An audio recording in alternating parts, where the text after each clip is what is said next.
Hey everyone, welcome back to another anime recap. Today, we're diving into one of the darkest and most intense arcs in anime history, the Chimera Ant arc from Hunter x Hunter. Let's get started. The arc kicks off in episode 76 with Gon and Killua, still on Greed Island when they receive word that Kite, their mentor and friend, needs their help.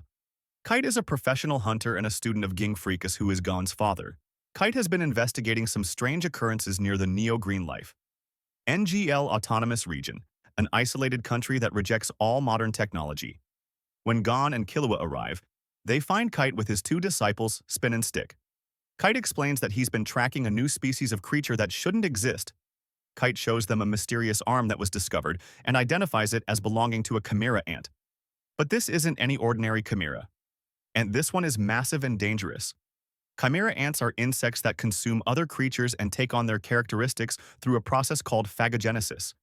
The queen consumes different species and gives birth to offspring that have traits from everything she's eaten. Normally, chimera ants are small and harmless. But something has gone terribly wrong. This queen has been eating larger creatures and her offspring are becoming more powerful and intelligent. In episode 77, the group enters the NGL and immediately notices something is wrong. The forest is eerily quiet with no signs of wildlife. They soon discover why when they encounter their first chimera ant soldier. These ants are the size of humans and possess incredible strength. They're also hunting and eating humans, which is alarming because it means the queen has been consuming people and creating even more dangerous hybrids. Kite, Gon, and Killua fight off several ant soldiers and realize that this situation is far more serious than they initially thought. Kite decides they need to locate and eliminate the queen before she can produce more offspring. Episode 78 introduces us to the Chimera Ant Queen herself, who has taken refuge in a cave in the NGL. She's enormous, easily the size of a small building, and she's constantly hungry. Her appetite is insatiable, and she commands her ant soldiers to bring her more food, specifically humans, because human flesh makes her offspring stronger and more intelligent. We meet some of the squadron leaders, including Colt, Ramit, and Peggy, who are organizing hunting parties to capture humans from nearby villages. The ants have started developing personalities and names, with some showing cruelty, while others display unexpected traits like loyalty and even compassion. In episode 79, we see the ants becoming increasingly organized. They've established a hierarchy with the queen at the top squadron, leaders in the middle, and soldier ants at the bottom. Ramit, one of the squadron leaders, discovers Nin after being hit by Gon's Jajankan attack. This is a catastrophic development because once the ants learn about Nen, they become exponentially more dangerous. Ramit doesn't fully understand what Nen is, but he can feel the power and wants more of it. Meanwhile, Kite's team continues their mission to find the queen's nest, but they're constantly harassed by ant soldiers. Episode 80 shows the Hunter Association getting involved. Chairman Netero is briefed about the Chimera ant situation and recognizes it as a potential threat to humanity. He begins assembling a team of professional hunters to deal with the crisis.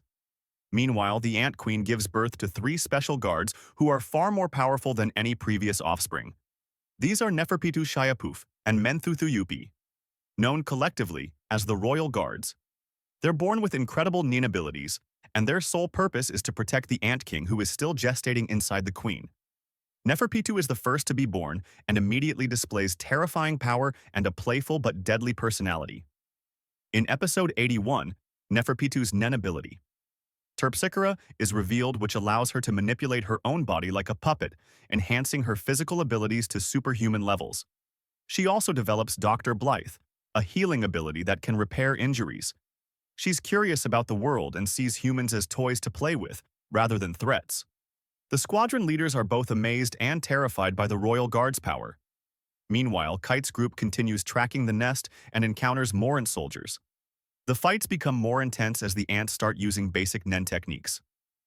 Episode 82 is where things get truly dark. Kite, Gon, and Killua finally locate the ant nest, but they're immediately confronted by Neferpitu, who appears before them in an instant. The speed and power difference is staggering. Neferpitu is playing around, toying with them like a cat with mice. Kite realizes they're completely outmatched and makes a devastating decision. He orders Gon and Killua to run and save themselves while he holds off. Neferpitu Gon refuses to leave his friend, but Kite physically forces them to retreat. The last thing Gon sees is Kite facing Neferpitu alone. This moment breaks something inside Gon because he's being forced to abandon someone he cares about. The King is Born. Episodes 83 to 85. Episode 83 focuses on Gon and Killua's escape and their emotional aftermath. Gon is traumatized by having to leave Kite behind and blames himself for being too weak. Killua tries to comfort him, but he's also shaken by how easily Neferpitou overwhelmed them. They make it out of the NGL and report back to the Hunter Association chairman. Netero listens to their report and understands the gravity of the situation. He begins mobilizing hunters for an extermination mission. Meanwhile, inside the nest, Neferpitou returns with Kite's body, and the Queen praises her guard's success in episode 84. The second royal guard Shayapuf is born. He's elegant, manipulative, and completely devoted to the Ant King, who hasn't been born yet.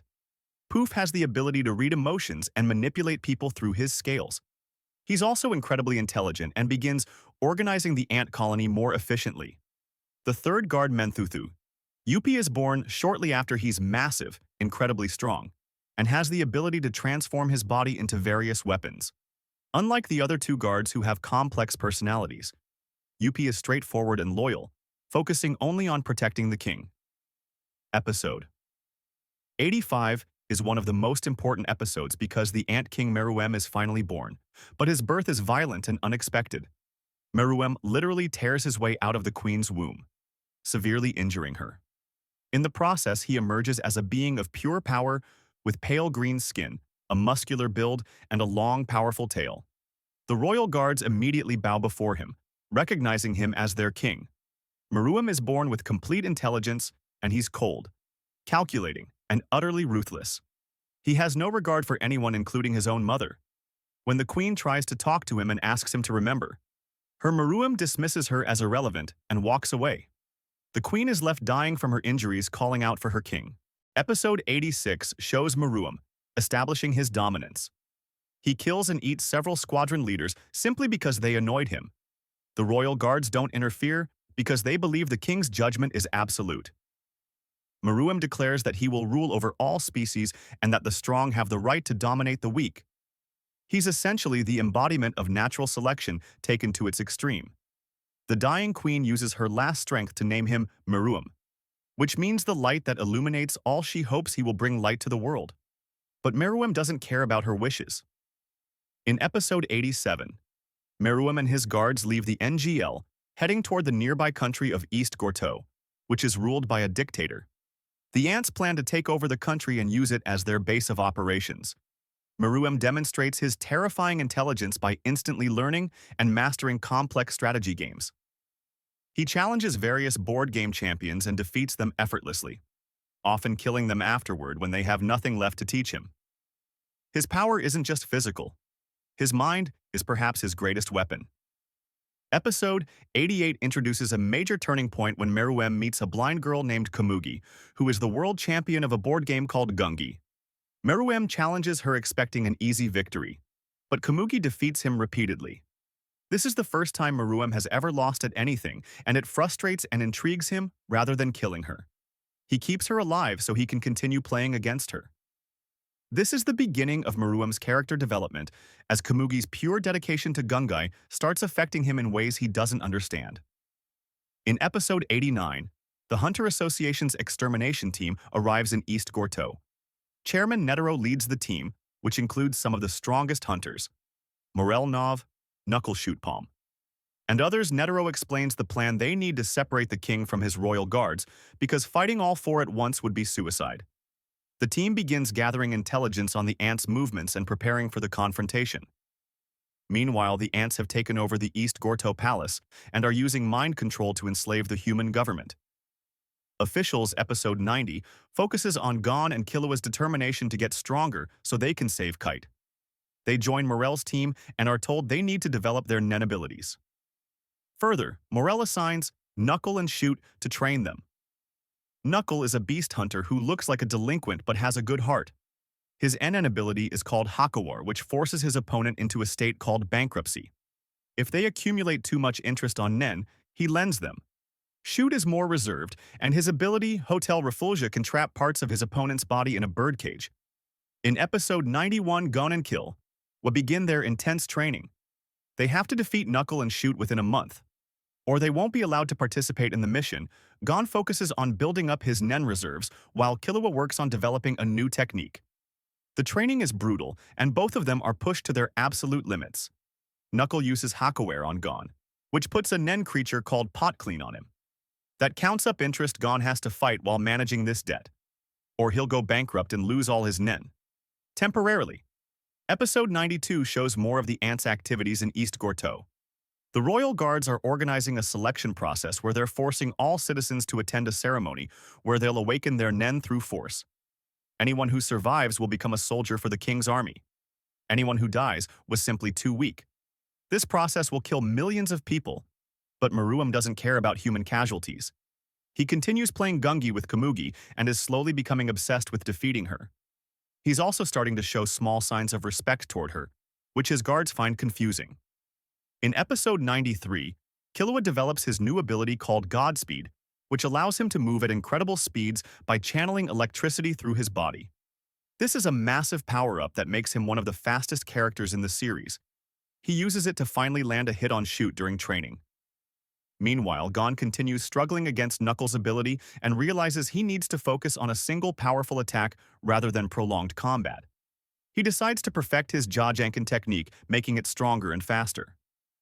Episode 94 shows the month of training coming to an end. Goon challenges Knuckle to a final match. But even with all his training, he still can't defeat Knuckle before going bankrupt. However, Knuckle is impressed by Gon's growth and determination. Morel makes the decision to let both Gon and Killua join the mission. Despite not technically winning their matches, he sees their potential and believes they can contribute to the operation. Meanwhile, in the palace, Neferpitou uses Dr. Blythe to heal the dying queen. Even though Meruem showed no interest in saving his mother, Neferpitou does it anyway. Episode 95 marks the beginning of the palace invasion plan. Morel and Nov infiltrate the palace in advance to set up Nov's Nen ability, which creates a dimensional space called Hide and Seek. This will serve as the team's base of operations and escape route. Inside the palace, they witness the ants forcing citizens through the selection ceremony, and it's horrifying. Thousands of people are dying as their Nen nodes are forcibly opened. Nov, who has always been confident, is psychologically broken by the overwhelming aura of the royal guards. He develops severe anxiety and can barely function. In episode 96, the team splits up to handle different objectives. Palm is sent to infiltrate the palace as a spy by getting close to one of the squadron leaders, Bezef. She uses her ability to monitor the ants' movements. Meanwhile, Gon, Killua, Knuckle, and Shoot are tasked with taking on some of the squadron leaders to thin out the enemy forces before the main assault. They encounter Chidu and Flutter, who are two of the more powerful squadron leaders. The fights are intense and tactical. Episode 97 focuses on the fight against Chidu, who has incredible speed as his main ability. He's fast enough that even Killua's Godspeed has trouble keeping up. Morel joins the fight and uses his smoke-based Nen ability, Deep Purple, to create a jail that traps Chidu in an enclosed space. This limits Chitu's mobility and allows Morel to eventually capture him. The fight demonstrates how important strategy and Nen compatibility are in this series. Raw power isn't everything. In episode 98, we see Leol, another squadron leader who has been developing his own sense of identity and morality. Unlike many of the other ants, Leol doesn't blindly follow orders and questions whether what they're doing is right. He encounters Morel and they have a philosophical discussion about strength and purpose before fighting. Leol's ability allows him to borrow other people's powers. If they feel indebted to him, he's collected several abilities and puts up a serious fight against Morel. The battle is both physical and ideological.